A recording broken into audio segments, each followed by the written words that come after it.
देर रात अचानक ही पिताजी की तबीयत बिगड़ गई। आहट पाते ही उनका नालायक बेटा उनके सामने था। माँ ड्राइवर बुलाने की बात कह रही थी, पर उसने सोचा अब इतनी रात को इतना जल्दी ड्राइवर कहां से आ पाएगा। ये कहते हुए उसने सहज जिद और अपने मजबूत कंधों के सहारे बाबूजी को कार में बिठाया और तेजी से हॉस्पिटल की ओर भागा। बाबूजी दर्द से कराहने के साथ ही उसे डांट भी रहे थे। धीरे चला नालायक, एक काम जो इससे ठीक से हो जाए। नालायक बोला, आप ज्यादा बातें ना करें बाबूजी, बस तेज सांसें लेते रहिए, हम हॉस्पिटल पहुंचने ही वाले हैं। अस्पताल पहुंचकर उन्हें डॉक्टरों की निगरानी में सौंप वो बाहर चहलकदमी करने लगा। बचपन से आज तक अपने लिए वो नालायक ही सुनते आया था। उसने भी कहीं ना कहीं अपने मन में यह स्वीकार कर लिया था कि उसका नाम ही शायद नालायक ही है।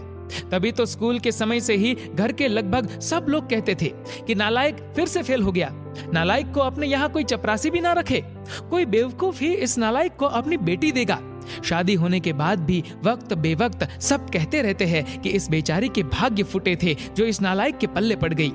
हाँ, बस एक माँ ही है जिसने उसके असल नाम को अब तक जीवित रखा है, पर आज अगर उसके बाबूजी को कुछ हो गया तो शायद वे भी। इस ख्याल के आते ही उसकी आंखें छलक गई और वो उनके लिए हॉस्पिटल में बने एक मंदिर में प्रार्थना में डूब गया।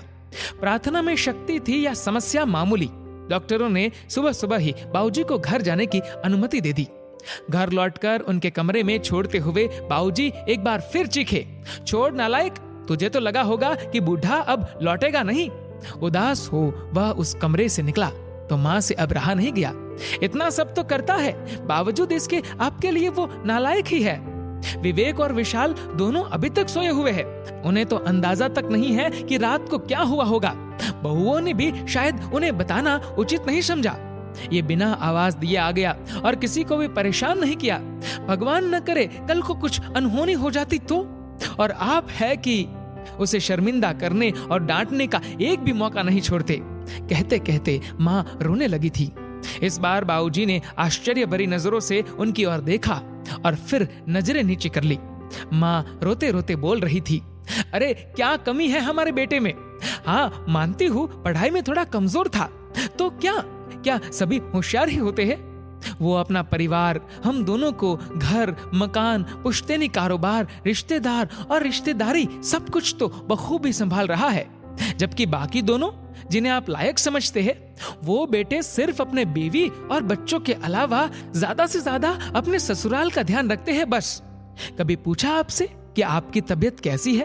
और आप हैं कि बाबूजी बोले, सरला तुम भी मेरी भावना नहीं समझ पाई, मेरे शब्द ही पकड़े ना।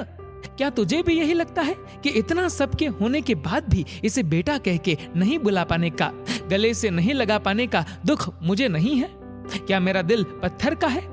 हाँ सरला, सच कहूं दुख तो मुझे भी होता ही है, पर उससे भी अधिक डर लगता है कि कहीं ये भी उनकी ही तरह लायक ना बन जाए। इसलिए मैं इसे इसकी पूर्णता का एहसास इसे अपने जीते जी तो कभी नहीं होने दूंगा। माँ चौंक गई, ये क्या कह रहे हैं आप? हाँ सरला, यही सच है। अब तुम चाहो तो इसे मेरा स्वार्थ ही कह लो।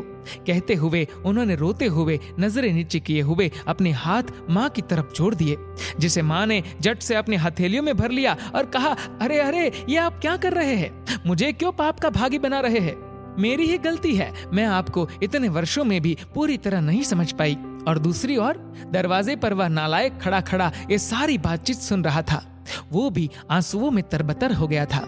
उसके मन में आया कि दौड़कर अपने बाबूजी के गले से लग जाए, पर ऐसा करते ही उसके बाबूजी झेंप जाते। ये सोचकर वो अपने कमरे की ओर दौड़ गया। कमरे तक पहुंचा भी नहीं था कि बाबूजी की आवाज कानों में पड़ी, अरे नालायक, वो दवाइयां कहाँ रख दी? गाड़ी में ही छोड़ दी क्या? कितना भी समझा दो, इससे एक काम भी ठीक से नहीं होता। नालायक झटपट आंसू पोंछते हुए गाड़ी से दवाइयां निकालकर बाबूजी के कमरे की तरफ दौड़ गया।